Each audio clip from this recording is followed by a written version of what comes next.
ಮಣ್ಣಿನ ಮಗನು ಇವನು ಕೊಡುಗೈದಾನಿ, ಚಿನ್ನದ ಮಗನು ಇವನು ಅದ್ಭುತ ಜ್ಞಾನಿ.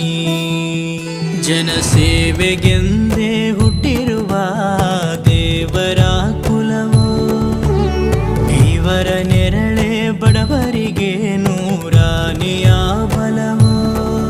ಈ ಮಣ್ಣಿಗೂ ಇವರ ಋಣವೈತೆ, ಪ್ರತಿ ಉಸಿರು ಇವರ ನೆನ್ನುವಿದೈತೆ. ಜಯ ರತ್ನಾಕರ ಜಯ ರತ್ನಾಕರ ಜಯ ರತ್ನಾಕರ ಜಯತೋ, ಜಯ ರತ್ನಾಕರ ಜಯ ರತ್ನಾಕರ ಜಯ ರತ್ನಾಕರ ಜಯತೋ. ಮಣ್ಣಿನ ಮಗನು ಇವನು ಕೊಡುಗೈದಾನಿ,